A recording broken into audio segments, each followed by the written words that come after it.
नमस्कार, सी न्यूज भारत में आपका स्वागत है। वक्त हो चुका है न्यूज बुलेटिन का। इस बुलेटिन में बात करेंगे भोपाल की, जहां miss and Mrs central India season 2 का पोस्टर हुआ लॉन्च। आगे बात होगी बुरहानपुर की, जहां प्रतापपुरा में 48 घंटे से लापता बच्ची का मिला शव। साथ ही आगे चर्चा होगी शिवपुरी की, जहां करोड़ों रुपए के चरस के साथ पुलिस ने 3 तस्करों को किया गिरफ्तार। और भी तमाम खबरों पर आइए करते हैं विस्तार से चर्चा। शादी के बाद महिलाएं अक्सर गर्भ गृहस्थी और कामकाज में व्यस्त हो जाती हैं और जीवन की आपाधापी में उनके सपने कहीं खो जाते हैं। ऐसे ही कुछ अधूरे सपनों को पूरा करने के लिए mister miss and Mrs Madhya Pradesh peasant का आयोजन किया गया था। शनिवार को इस पीजेंट के विनर्स और टाइटल होल्डर्स को लेकर पत्रकार वार्ता का आयोजन किया गया। इस मौके पर आयोजक फराह अनवर ने बताया कि हमने मध्य प्रदेश के विभिन्न जिलों में इस पीजेंट के लिए ऑडिशन दिए थे ताकि लोगों में छुपे टैलेंट को निकाला जा सके।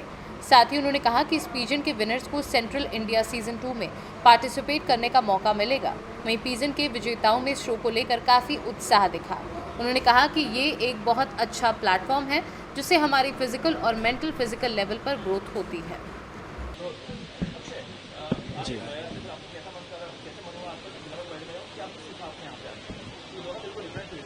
देखिए, लाइफ जो रोज़मर्रा की ज़िंदगी थी, सुप्रीम कोर्ट हाई कोर्ट के चक्कर काटने वाली थी, लोगों के दुख झेलने वाली थी और बातें सुनने वाली थी।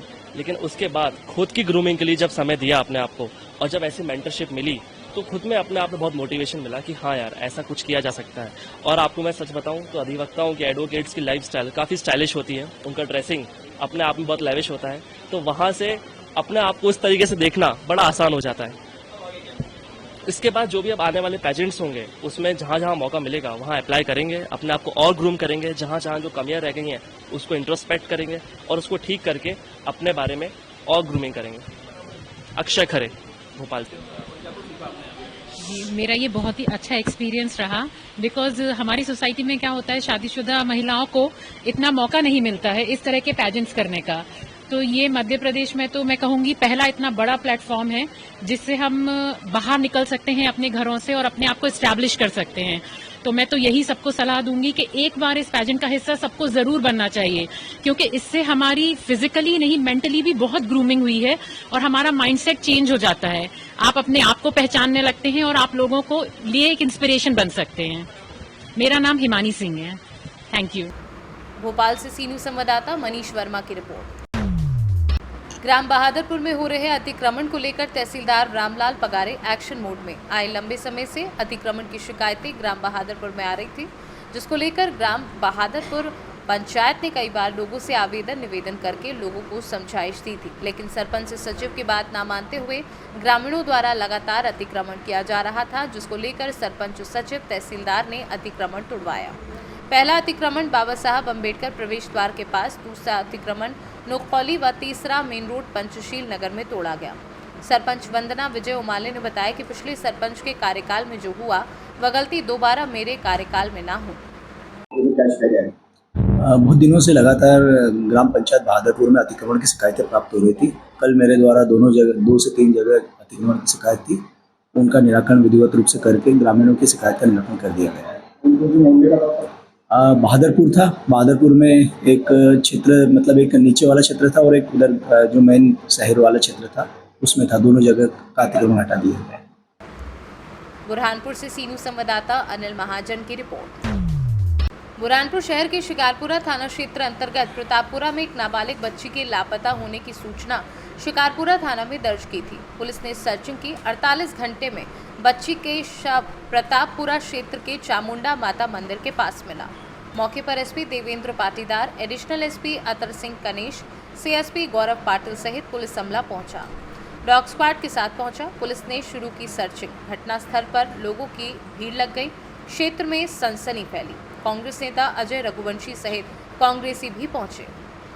आज से 2 दिन पहले जो एक दुखद घटना थी, हमारे यहाँ पर एक जो 6 वर्ष की मासूम बालिका थी, उसकी मिसिंग की सूचना थी, जिस पे हमने प्रकरण पंजीबद्ध किया था।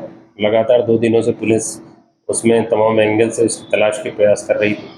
सर्चिंग अलग अलग जगह पर करनी थी, बाकी के लिए आम जनता का सहयोग लेकर भी उसको ढूंढने का प्रयास कर रहे थे। आज दिन में 12 साढ़े 12 बजे के बाद एक बेड स्मेल के पास में उस घटनास्थल के आसपास की सूचना मिली थी, जिसमें निकाला तो एक खंडर सा जो मकान जो कि काफ़ी समय से बंद पड़ा हुआ है, उसके अंदर नीचे के वहाँ पर जो उसका कचरा टाइप का था वहाँ पर एक बॉडी टाइप मिलने का जो संज्ञान में आया, पुलिस के द्वारा उसमें उसको निकाला गया है। उसी बच्ची की प्रथम दृष्टया उसके परिवारजनों ने उसको पहचाना। पोस्टमार्टम के लिए बॉडी को हमने शिफ्ट किया है। एफएसएल की टीम भी आ रही है और पोस्टमार्टम करने की प्रक्रिया चल रही है। बॉडी जो मिली है वो बहुत ही संदिग्ध परिस्थितियों में मिली है। कहीं ना कहीं पूरा अपराध घटित होने की प्रवणता उसके अंदर पुष्टि हो रही है। हत्या की आशंका भी हो सकती है। जैसे ही पोस्टमार्टम रिपोर्ट होगी शीघ्र ही हम अगली वैधानिक कार्रवाई करेंगे, किंतु हम सस्पिशियस और अन्य एंगल्स के ऊपर हमारी टीमें त्वरित रूप से कार्य कर रही है। सर उसमें कुछ उसको पॉलीथीन में लपेटा हुआ मिला शाम? अब ये सारी की सारी चीजें उसमें चल रही है। बुरहानपुर से सी न्यूज संवाददाता अनिल महाजन की रिपोर्ट। छठे चरण में होने वाले डुमरियागंज लोकसभा चुनाव के लिए सभी राजनीतिक दलों ने पूरी ताकत झोंक दी है, जिसके चलते जिले में वीआईपी मूवमेंट बढ़ गई है और प्रत्याशी के पक्ष में भाजपा के बड़े नेता लगातार जनसभा कर रहे हैं। इसी क्रम में आज जनपद के कपिलवस्तु विधानसभा के बर्डपुर में एक जनसभा का आयोजन किया गया, जिसमें उप मुख्यमंत्री उत्तर प्रदेश केशव प्रसाद मौर्य पहुंचे और जनसभा को संबोधित किया और कहा कि इस बार जनता साइकिल के पुर्जे खोलेगी और जगदम्बिका पाल से उसे पार्सल करेंगे। पूर्ववर्ती सपा, बसपा व कांग्रेस सरकारों पर हमला करते हुए कहा कि जब उनकी सरकार थी तब जनता के लिए कुछ किया ही नहीं और आज बड़ी बड़ी डींगे मार रहे हैं। भारतीय जनता पार्टी जीत रही है। आज 5वें चरण का मतदान है। उत्तर प्रदेश की 14 सीटें हैं। पिछली बार हम 13 जीते थे, रायबरेली हार गए थे। इस बार 14 की 14 सीटों में कमल का फूल का बटन लोग दबा रहे हैं फटाफट, और सपा बसपा कांग्रेस की विदाई हो रही है खटाखट, और उत्तर प्रदेश में कमल खिल रहा है धन जोर से। ने वीडियो ट्वीट किया है और कह रहा है कि प्रशासन पर दबाव बनाकर एनडीए जो है बेईमानी कर रही है। राहुल गांधी कह रहे हैं कि मैं जीत कर आऊंगा तो अधिकारियों को सबक सिखाऊंगा। इस पर क्या कहना? मैं इतना ही कहूंगा कि चुनाव 4 जून को उनको पता चल गया है कि सपा बसपा कांग्रेस तीनों का खाता नहीं खुल रहा है। तीसरी बार मोदी सरकार बन रही है। 4 जून को रिजल्ट आने के बाद का स्क्रिप्ट तैयार कर रहे हैं। किसी कर्मचारी अधिकारी को धमकी देने की गलती ना करें। और श्री अखिलेश यादव जी कन्नौज से और श्री राहुल गांधी जी रायबरेली से चुनाव हार चुके हैं। ये उनको भी पता है और ये मुझे भी पता है, क्योंकि जनता कांग्रेस को नकार चुकी है। समाजवादी पार्टी के गुंडागर्दी, दंगे, अपराध, माफिया। सिद्धार्थनगर से सी न्यूज संवाददाता धर्मेंद्र कुमार की रिपोर्ट। शिवपुरी जिले की कोलारस थाना पुलिस ने अवैध मादक पदार्थों के खिलाफ बड़ी कार्यवाही को अंजाम दिया है। पुलिस ने अंतर्राज्यीय चरस तस्कर गिरोह के कब्जे से 3,48,90,000 रुपए की चरस बरामद कर एक महिला समेत 3 तस्करों को गिरफ्तार किया है। पुलिस कंट्रोल रूम में आयोजित प्रेस वार्ता में जानकारी देते हुए शिवपुरी एसपी अमन सिंह राठौड़ ने बताया कि जिले की कोलारस थाना पुलिस को मुखबिर द्वारा सूचना प्राप्त हुई कि 3 व्यक्ति, जिसमें 1-2 पुरुष व एक महिला, पडोरा पुल चौराहा कोलारस के नीचे अपने अपने बैगों में चरस रखे हैं, जो कहीं जाने के लिए साधन के इंतजार में खड़े हैं। मुखबिर की सूचना पर आरोपी अवधेश दास पुत्र प्रकाश दास उम्र 40 साल निवासी बरमपुरी थाना गौर जिला राठहाट नेपाल हाल घोड़ासन पकड़ी टोला पूर्वी चंपारण थाना घोड़ासहन जिला मोतिहारी बिहार सुनील कुमार पुत्र राजेश्वर उम्र 25 साल निवासी घोड़ासहन पकड़ी टोला पूर्वी चंपारण थाना घोड़ासहन जिला मोतिहारी बिहार और बबीता देवी पत्नी अर्जुन प्रसाद उम्र 45 साल निवासी गोपालगंज बस स्टैंड थाना गोपालगंज जिला गोपालगंज बिहार, तीनों के कब्जे से कुल 17 किलो 445 ग्राम मादक पदार्थ चरस, जिसकी कीमत 3,48,90,000 रुपए उसे जब्त किया गया। आरोपी बिहार से अवैध मादक पदार्थ चरस को मध्य प्रदेश में खपाने आए आरोपी गण को गिरफ्तार कर लिया गया है। बदमाशों द्वारा आग लगाई गई थी। आरंभ में ये लग रहा था कि शायद आग अपने आप लगी है, लेकिन जब फुटेज देखे गए तो स्पष्ट दिखा कि 2 लोग नकाबपोश आग लगा रहे हैं वहाँ पे। उसके बाद में उसमें एफआईआर की गई। कलेक्ट्रेट से ही एक और एफआईआर वहाँ पे भूअर्जन शाखा में हुए एक घोटाले की थी, जिसमें कि फर्जी बिल लगा करके 20 लाख रुपए का हरण किया गया था। उसके बाद में हमने पुराने फुटेज देखने चालू किए कि क्या वहाँ पे कोई रैकी की गई है, तो उसे स्पष्ट दिखा कि घटना दिनांक वाले दिन दोपहर को 1 से 1:30 के बीच में 2 लोगों द्वारा वहाँ पे रैकी की गई है। चरा भी उनका खुला हुआ है। जब उनकी पहचान करी गई तो रूप सिंह परिहार, जो कि भू अर्जन शाखा के घोटाले में सम्मिलित था, नामजद आरोपी था वो, एक उसका सहयोगी राहुल परिहार, ये 2 लोग दिखाई दिए।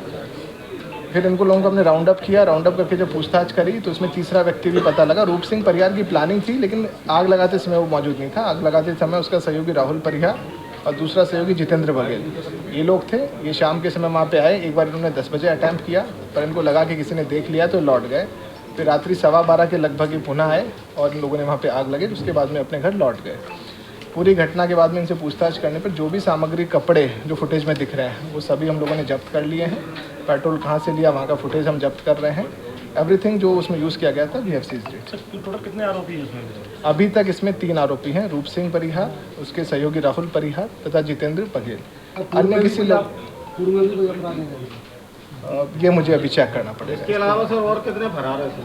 अभी तक 3 आरोपी हैं। इसका पीआर हम ले रहे हैं। पीआर के आधार पर जो भी साक्ष्य आएंगे, हो सकता है आरोपियों की संख्या बढ़ाई जाए। दूसरा मामला जो अभी आया है, जो पकड़ा गया है, इसमें क्या कार्रवाई की गई है? कल थाने एक मुखबिर।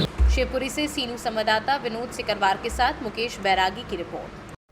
फिलहाल न्यूज बुलेटिन में बस इतना ही। देश दुनिया की तमाम खबरों की जानकारी के लिए आप बने रहिए सी न्यूज भारत के साथ। हर खबर आपके साथ, आपके हाथ।